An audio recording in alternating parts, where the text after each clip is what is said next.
Hello, everyone. Thanks so much for joining me here today as we get to talk about one of my favorite subjects, comic books. My name is Jose. I love comic books. I love talking about them. I love sharing them with you. Feel free to follow me on social media if you would like. Links are in the description below. I also posted a link to the Marvel fan site that'll have plot synopsis and character bios for this issue. We are down to 2 issues of the New Mutants, and then I will be covering New Mutants Forever, which technically take place after New Mutants 54, but these are Chris Claremont's final 2 issues on the New Mutants, and then we're gonna bow out of New Mutants until Rob Liefeld comes. New Mutants just didn't sell well even during that time, and for whatever reason, I really didn't follow them. I don't. I think I just have a few issues during there before I started picking it back up during Rob Liefeld's era. So yeah, so we are gonna be pretty much done with New Mutants coming up here. So New Mutants 53 from 1987. Chris Claremont, Rick Leonardi are going to be doing it. I really like Rick Leonardi and feel that he should have received more work during this time here. Um, oh, I had something I wanted to say and now I can't remember. But Chris Claremont had to let go of New Mutants because I think he had the idea to write, um, oh my gosh, Excalibur, and he just didn't think that he could do X-Men New Mutants and Excalibur. Chris Claremont is a full script kind of writer. He sort of um, puts everything, and so I do believe that it just would have been too hard. So I agree with him.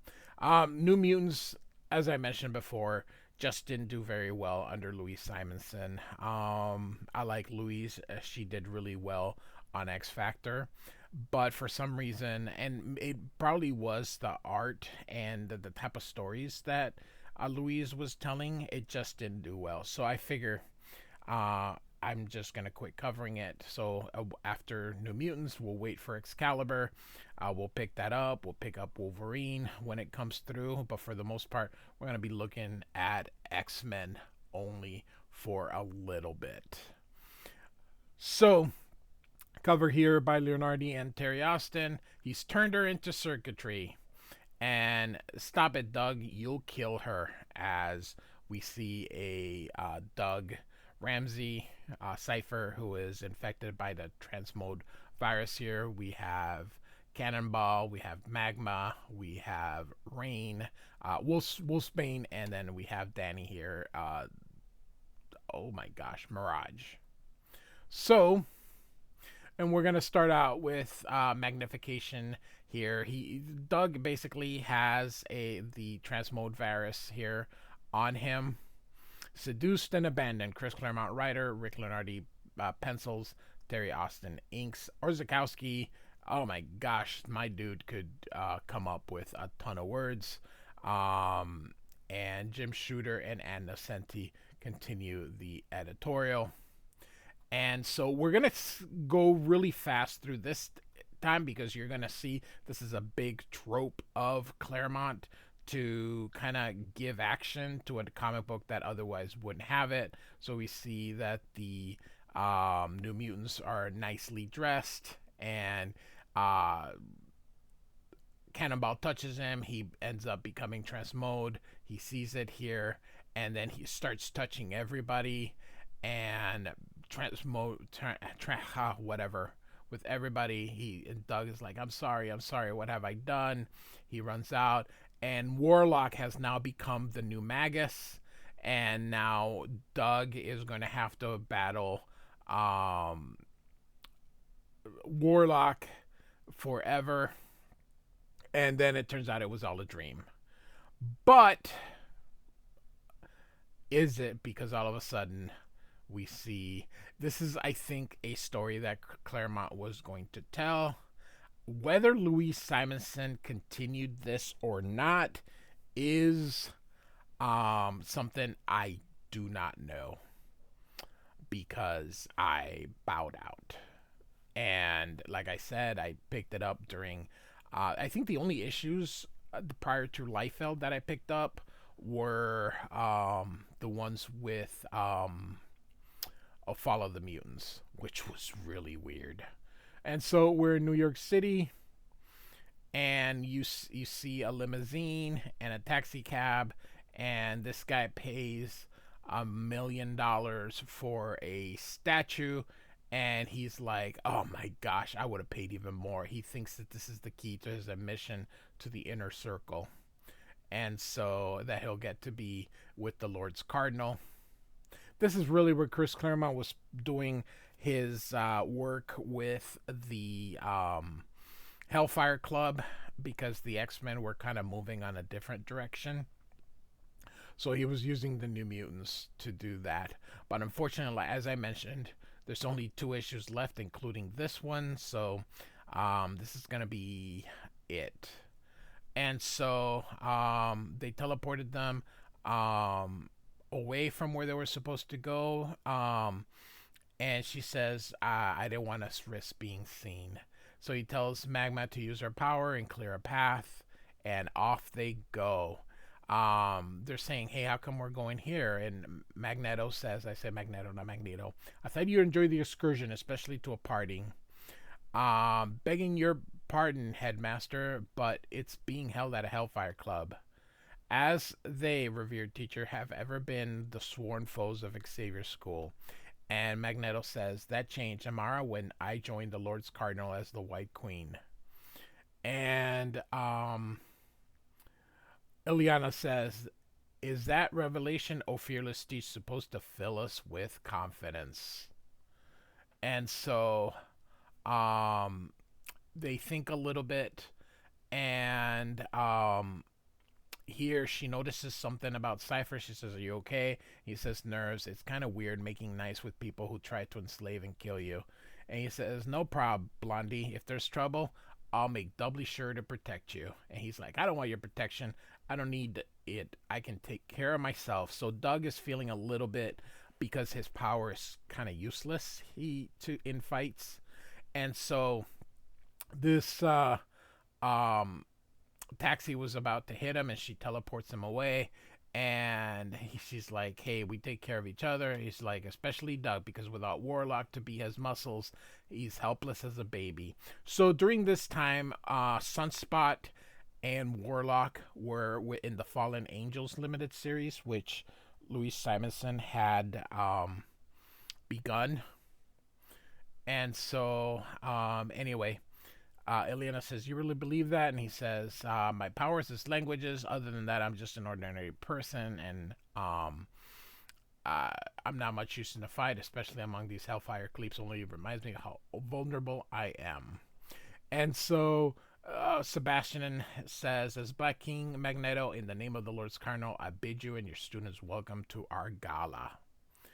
And so the kids are drinking champagne. God bless the 80s.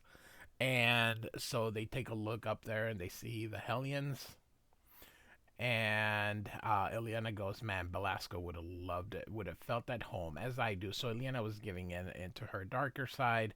And of course, here comes Magma, who sees Selene. And if you remember from the beginning of I think the issues 8 and 9 was the origin of Magma, and her and Selene were bitter enemies. And so this lady goes, he's like, man, if looks could kill. And she says she hates me. Why?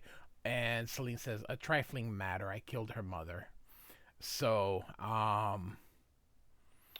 Magma's getting hot, and she's using her power, and Danny goes to her and says, I understand, but I don't care. As war chief of the New Mutants, I pledge our good behavior to Magneto. I won't be forsworn.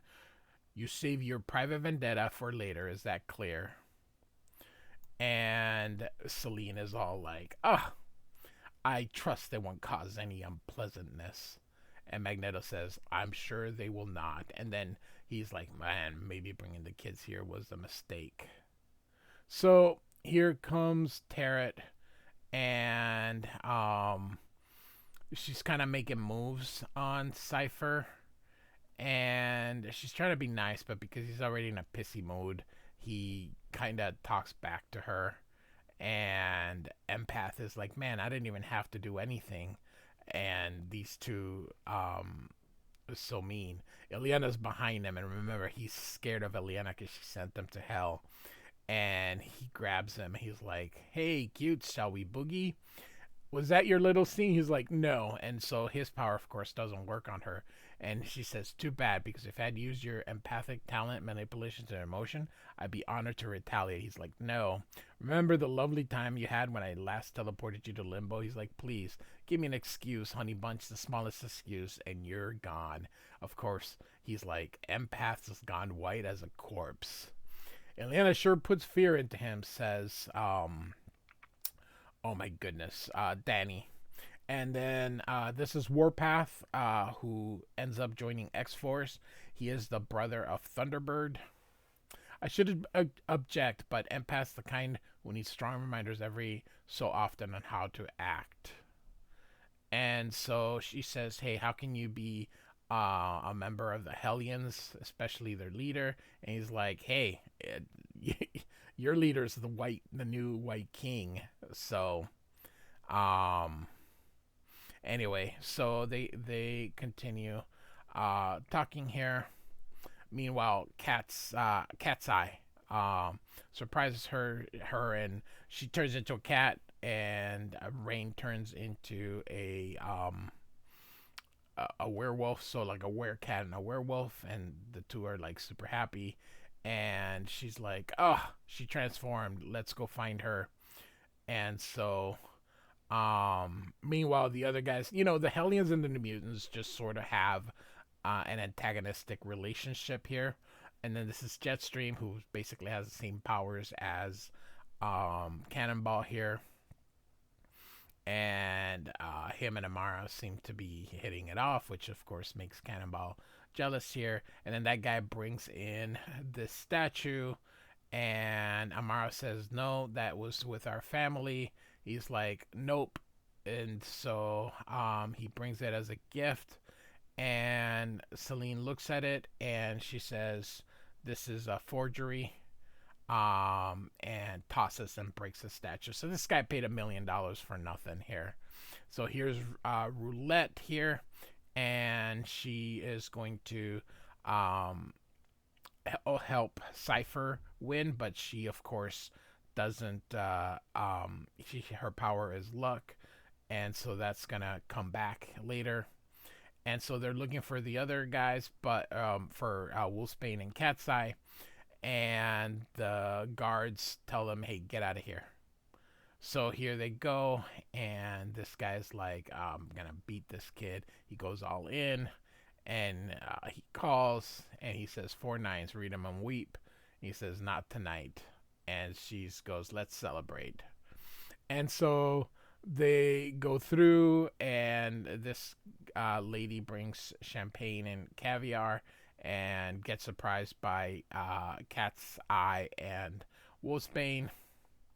And Cat's Eye kind of goes after her, and then she kind of sniffs in this room and then screams, which of course Mirage feels because they have a psychic rapport. So she's like, Ileana, gather the team, teleport them to the top floor, I'll meet you there. And so they go up, and you see Cypher, who's drunk with all these girls, and he's feeling good because he won. And of course she's getting after her for him being drunk. Magneto may have drafted us into this stupid club, but we don't have to act like we belong. We're better than that. And Thunderbird's like, no, you're not. I saw Roulette here. I bet this is all her fault. And they're like, this is mutual. Of course, now Cypher is all mad because he realizes Roulette did this, so he slaps her. All right. Now, yes, it's a little bit of a reaction. Yes, he's drunk. It's also the 80s, and just, We'll move on. And so Thunderbird is like, apologize, boy, real fast and mean it while you still got your teeth. And she's like, hands off, Thunderbird. If anyone disciplines this butthead, it's me. And of course, Cannonball's like, things are getting out of hand. Chief T-Bird, we got a lot of tension here, a lot of energy. How about we use it to find whoever swindled that Van Ostogen fella? Work things out between us with a contest? Splendid. And if our teachers learn of this, we promise to behave. Once more, we break our word to him. We promise the same to the White Queen, Karma. Only we do not use our headmistress as an excuse for cowardice. Who you calling gutless, empath? We'll face you clowns anytime, and we'll because he's drunk, whoop your butts. And so Thunderbird says that it's settled. New Mutants versus Hellions, and may the best team win. And next issue, Chris Claremont's final issue of the New Mutants is Rat Race. Again, it's his final issue, and then he did the New Mutants Forever, which takes place after. It's a 4-issue limited series that came out in the 20-teens, somewhere around there. So I do have those, and so we'll be covering those as part of it. But this is actually 54 will actually be Chris Claremont's final issue. So, all right, New Mutants number 53 by Chris Claremont and Rick Leonardi with Terry Austin as his inker. Like and subscribe. I do thank you so much for listening. Goodbye.